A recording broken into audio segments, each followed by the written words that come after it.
Barchaga salom azizlarim. Qandaysiz? O'ylaymanki, barchangizning kayfiyatingiz a'lo darajada. Bugun oldingizga 4 ta qaror bilan keldim. Ya'ni 4 ta qaror uchun ochirim qilamiz. Uning sizga nisbatan tuyg'ulari, o'ylari va xatti-harakati qanday bo'ladi, shuni ko'ramiz. Bu faqat energiya o'qish, fol ochish emas azizlarim. Har biringizning hayotingiz turlicha. O'zingizni hayotingizga mosini oling, yomonini qoldiring, yaxshisini oling.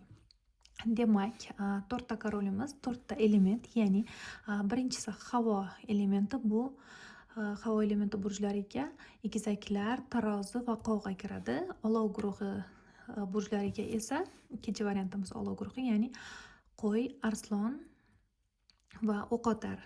Yer guruhi bu tog' echkisi, buzoq, sumbula. 4-chi variantimiz bu suv guruhi, ya'ni baliq, qisqichbaqa va chayon burji. Demak, aqlingizdagi erkak, bu ayollarimiz uchun ochirim. Siz haqingizda nimalarni o'ylaydi? Agar variant tanlagan bo'lsangiz, men birinchi variantdan boshlayman. Demak, bularni shu tomonga olib turamiz. Boshladik. Demak, aqlingizdagi insonning sizga nisbatan tuyg'ulari qanday, fikrlari qanday, hozir nimalarni o'ylamoqdasiz haqingizda va qanday xatti-harakat qiladi sizga nisbatan. Eng to'g'rilarini bilish uchun niyat qildim. Barchangizga shifoli ochirim bo'lsin. Demak, Korol Michi siz haqingizda nimani o'ylamoqda? Sizga nisbatan tuyg'ulari qanday va qanday xatti-harakat qiladi?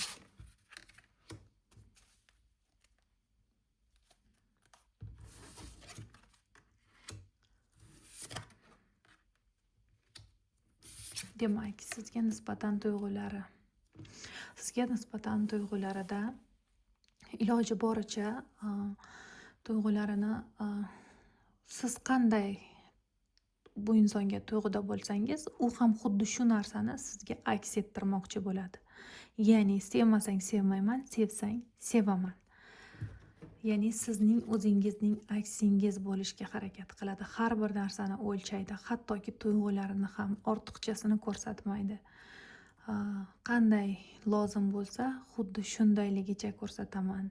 Ya'ni agarda tuyg'ularim oshib-toshib ketgan taqdirda ham buni senga ko'rsatmayman. Me'yorida qanday bo'lsa, xuddi shunday qilaman demoqda. Va siz haqidagi fikrlariga keladigan bo'lsak, juda ham sog'inch, juda ham kuchli, sog'ingan, afsuslari ham bor. Nimalardandir afsuslanadi. Balki sizga ozor bergan bo'lishi mumkin, balki ko'nglingizni og'ritgan bo'lishi mumkin. Shu sababli juda ham bir afsuslari bor. Hayotim qop-qora, tim-qoraga aylangan, ma'nosiz, rang-baranglik yo'qolgan deydi. Va siz tomonga xatti-harakati, siz tomonga hozircha xatti-harakati yo'q, chunki nimadir uni tutib turibdi. Oyoq qo'li bog'langandek, nimalargadir bog'liq siz bilan munosabatlari. Balki boshqalar aralashuv bordir yoki vaziyat shuni taqozo qilayotgan bo'lishi mumkin. Hozircha bu yerda xatti-harakat ko'rmadim. Demak, bu birinchi variantimiz edi. Ana endi ikkinchi variantimiz. Ikkinchi variantni tanlaganlar Korol Jezlov, ya'ni olov guruhi vakili.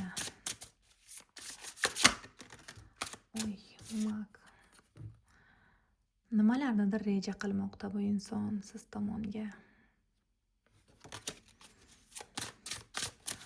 Demak, siz haqingizda nimalarni o'ylaydi, tuyg'ulari qanday va qanday xatti-harakat qiladi? Siz haqingizda nimalarni o'ylamoqda, tuyg'ulari qanday va qanday xatti-harakat qiladi?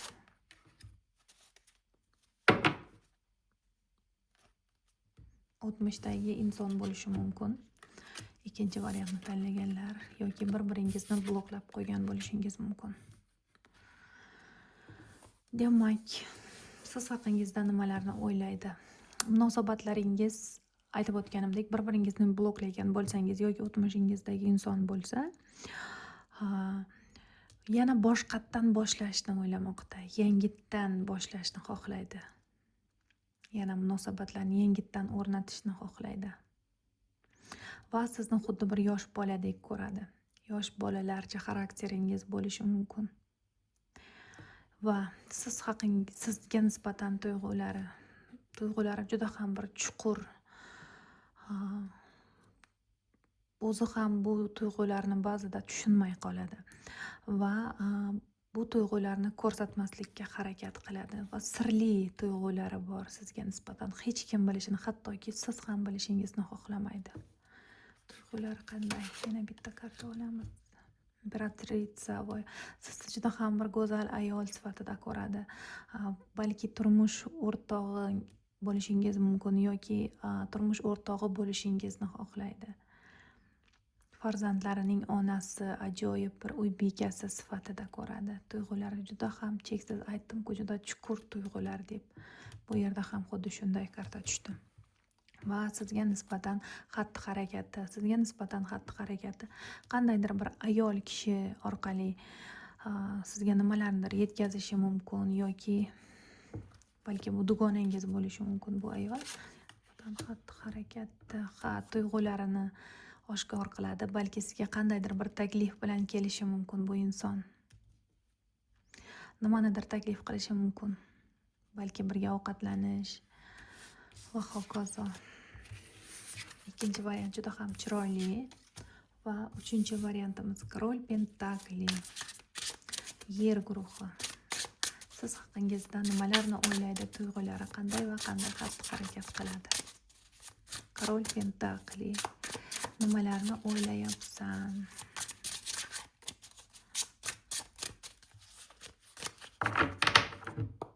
Siz haqingizda nimani o'ylaydi? Tuyg'ulari qanday va qanday xatti-harakat qiladi sizga nisbatan?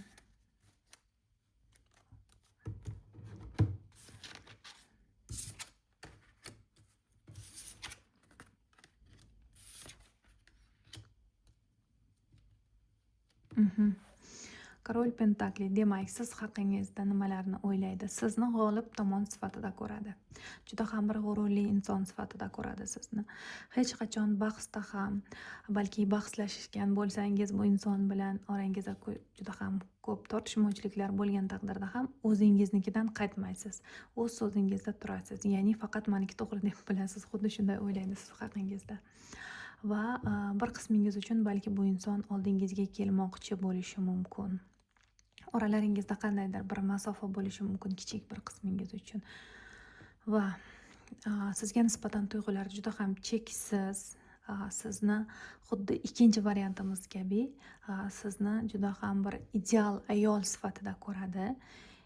Tuyg'ularning eng yuqori darajasi sizga nisbatan bu insonda. Sevgisi ham, hurmati ham juda ham kuchli bu insonni. Sizni ajoyib bir oilaning, ya'ni oilali ayol qanday bo'lishi lozim bo'lsa, boshqalarga o'rnak, ibrat bo'la oladigan ayol sifatida ko'radi. Va sizga nisbatan xatti-harakati nimanidir sizga taklif qilishi mumkin, qandaydir bir imkoniyat qidiradi siz bilan arazlashganlar bo'lsa mabodo, siz bilan yarashish uchun sovg'a berishi mumkin yana bir qismingiz uchun. Va siz tomonga kelishi mumkin bu inson. Bu uchinchi variantimiz edi. Uchinchi variantimiz ham juda ham go'zal.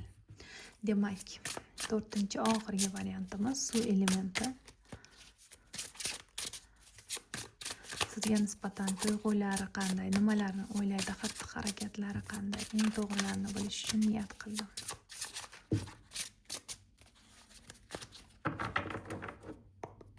Siz haqingizda nimalarni o'ylaydi? Sizga nisbatan tuyg'ulari qanday? Qanday xatti-harakat qiladi?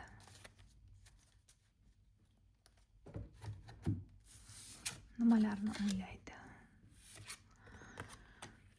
Tuyg'ulari voy, 3 ta variantda ham bir xil karta keldi.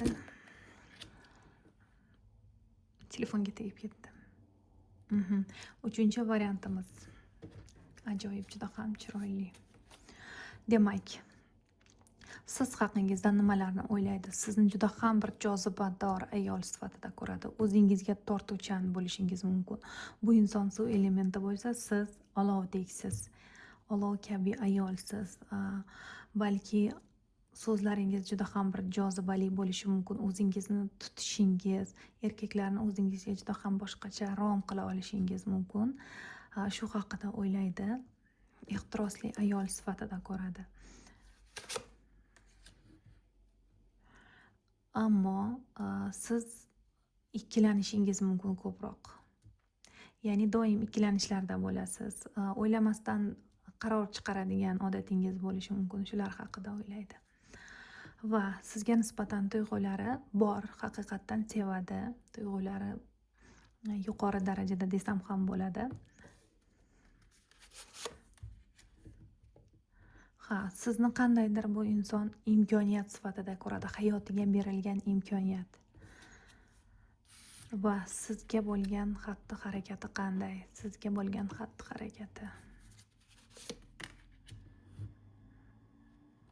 ko'proq o'zining energiyasida oldin qanday xatti-harakat qilgan bo'lsa, shu paytgacha xuddi shunday qoladi. Unchalik tuyg'ularini bildirmasligi mumkin. Chunki suv elementi burjlari odatda toki ishonch hosil qilmaguncha partneriga tuyg'ularini bildirmaydi. Juda ham sovuqqon bo'ladi. Va o'tmishni ko'proq o'ylaydi bu inson. O'tmishda qolgan nimagadir fikrlari. Qanday xatti-harakat qiladi? Kichik bir qadamlar tashlashi mumkin siz tomonga, kichik bir SMS yozishi mumkin yoki boshqalardan sizni so'rab surishtirishi mumkin va so'raganda sizga bildirib ham qo'yishi mumkin. Kichik qadamlar kuting bu insondan.